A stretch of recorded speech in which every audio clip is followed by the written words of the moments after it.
আচ্ছা, শব্দ কি শুধুই কতগুলো অক্ষর, নাকি প্রত্যেকটা শব্দের পেছনে একটা করে গল্প থাকে? চলুন আজ আমরা একজন গবেষকের জার্নির সঙ্গী হই, আর তার গল্পের বাঁকে বাঁকে এমন কিছু নতুন শব্দ শিখে নিই যেগুলো একেবারে মনে গেঁথে যাবে। শুরু করা যাক তাহলে। দেখুন, যে কোনো বড় আবিষ্কারের শুরুটা কিন্তু হয় একটা বিশাল চ্যালেঞ্জ দিয়ে। আমাদের গল্পের নায়ক গবেষক সাব্বিরও ঠিক তেমনই এক জ্ঞানের পাহাড়ের সামনে দাঁড়িয়ে। চলেন তার গল্পটা একটু কাছ থেকে দেখি। গল্পের একেবারে শুরুতে আমরা সাব্বিরকে দেখতে পাচ্ছি এক বিশাল ইউনিভার্সিটি লাইব্রেরিতে। তার সামনে এক পাহাড় সমান কাজ, তার গবেষণার বিরাট এক চ্যালেঞ্জ। সাব্বিরের ড্রেসটের দিকে একবার দেখুন, মনে হচ্ছে যেন তথ্যের এক সাগরে হাবুডুবু খাচ্ছে। তার গবেষণার জন্য যে বিপুল পরিমাণ বই আর কাগজপত্র জমেছে, এই অবস্থাকেই ইংরেজিতে বলে গ্লাট, সোজা বাংলায় যাকে বলে প্রাচুর্য বা আধিক্য। আর এই তথ্যের পাহাড় টপকানোই ছিল তার যাত্রার প্রথম বাধা। এত তথ্যের ভিড়ে সাব্বিরের মনে কিন্তু একটা চাপা উদ্বেগ কাজ করছে। কারণটা হলো তার আগের গবেষণার কাজে কিছু ছোটখাটো ভুল ছিল। এই যে সামান্য ভুলগুলো, এগুলোকে বলা যায় পেকিডিল। আর এই ছোটখাটো ভুলগুলোই এখন তাকে ভাবাচ্ছে। সে চায় এবারের কাজটা যেন একদম নিখুঁত হয়। আসলে সাব্বিরের স্বপ্নটা শুধু বইয়ের পাতায় আটকে থাকার নয়। সে হতে চায় একজন সত্যিকারের পেরেগ্রিনেটর, মানে একজন পরিব্রাজক। তার আসল লক্ষ্য হল লাইব্রেরির চার দেয়াল ছেড়ে মাঠে ঘাটে ঘুরে বাস্তব দুনিয়া থেকে জ্ঞান সংগ্রহ করা। আর ঠিক এই ভাবনা থেকেই সাব্বিরের যাত্রাটা লাইব্রেরি থেকে বাইরের বিশাল পৃথিবীতে শুরু হয়ে গেল। সে নেমে পড়ল তার আসল তথ্য সংগ্রহের অভিযানে। কিন্তু মাঠে নেমে কাজটা একদমই সহজ ছিল না। হাজারো তথ্যের মধ্য থেকে আসল সত্যটা খুঁজে বের করা বা ডিসার্ন করা ছিল ভীষণ কঠিন একটা কাজ। কিন্তু এটাই ছিল তার গবেষণার সবচেয়ে জরুরি প্রথম ধাপ। আর যেই না সে একটা গুরুত্বপূর্ণ তথ্য নোট করতে যাবে, তখনই ঘটল এক পুরনো বিপত্তি। তার কলম থেকে কালি ইস্যু হতে শুরু করল, মানে কালি বেরিয়ে এসে সব নষ্ট করার জোগাড়। আর এই সমস্যাটা ওর জন্য নতুন কিছু না, এটা যেন এক পারপ্যাচুয়াল বা চিরস্থায়ী যন্ত্রণা, যেটা ঠিক দরকারের সময়ে ফিরে আসে।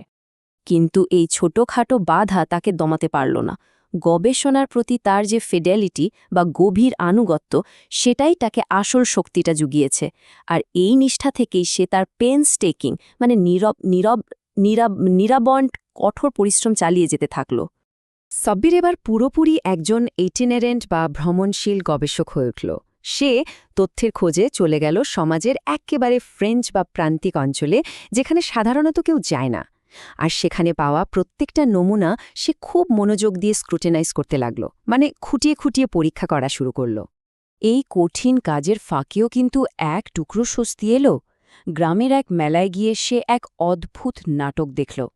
নাটকটা এতটাই অবাস্তব আর হাস্যকর ছিল যে সেটাকে ফার্সিকল ছাড়া আর কিছুই বলা যায় না। এই ব্যাপারটা তাকে কিছুক্ষণের জন্য হলেও একটু চিন্তামুক্ত করেছিল। একটানা পরিশ্রম আর ক্লান্তির কারণে মাঝে মাঝে সে বেশ গ্রাম্পি বা খিটখিটে হয়ে পড়ছিল, যেটা খুবই স্বাভাবিক। কিন্তু এত কিছুর পরেও তার মনের ভেতরটা ছিল সবসময় স্যাঙ্গুইন, মানে আশাবাদী। তার বিশ্বাস ছিল তার এই পরিশ্রম একদিন সফল হবেই। কাজের প্রতি সে ছিল প্রচণ্ড ডিভাউট, অর্থাৎ একনিষ্ঠ। আর এই একনিষ্ঠতার কারণেই সামান্যতম ভুলও তাকে ইনফিউরিয়েট করে তুলত, মানে ভীষণভাবে রাগিয়ে দিত। তার কাছে কাজটা নিখুঁত হওয়াটাই ছিল সবথেকে বড় কথা। এরপর গল্পের মোড়টা ঘুরে যায়। সাব্বিরের সমস্ত কঠিন পরিশ্রম এবার সফল হওয়ার দিকে এগোতে থাকে। তার চূড়ান্ত বিজয়ের মুহূর্তটা প্রায়ই চলে আসে। অবশেষে সেই মুহূর্তটা এলো। অনেক চেষ্টার পর সাব্বির তার গবেষণার জন্য একটা ভায়াবল বা বাস্তবায়নযোগ্য পরিকল্পনা দাঁড় করাতে পারল। মানে এখন তার সামনে একটা পরিষ্কার রাস্তা আছে। কিন্তু শুধু পরিকল্পনা থাকলেই তো হয় না, তাই না? গবেষণার জন্য অর্থের প্রয়োজন।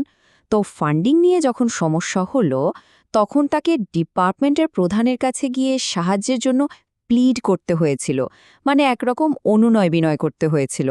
শেষ পর্যন্ত তার সব পরিশ্রম সার্থক হল। সে এমন একটা গবেষণাপত্র তৈরি করল যা ছিল সত্যি ফ্যাচিং বা আকর্ষণীয়। আর সবচেয়ে বড় ব্যাপার হলো, সে কোনো প্রেটেন্স বা ভনিতার আশ্রয় না নিয়ে একেবারে সততার সাথে তার কাজটা সবার সামনে তুলে ধরল। তো সাব্বিরের এই পুরো যাত্রাপথে আমরা যে দারুণ শব্দগুলো শিখলাম, চলুন সেগুলো আরেকবার ঝালিয়ে নেওয়া যাক। কেমন? মনে আছে তো? প্রথমে ছিল তথ্যের সেই বিশাল গ্লাট, আর সাব্বিরের সেই পুরনো ছোটখাটো ভুলগুলো, মানে প্যাকেডিলিওস। তার স্বপ্ন ছিল একজন প্যারেগ্রাটার বা পরিব্রাজক হওয়ার। সে চেয়েছিল সত্যকে ডিসসার্ন করতে বা খুঁজে বের করতে, কিন্তু বাধা হয়ে দাঁড়ালো কলমের কালি, যেটা ইস্যু হচ্ছিল।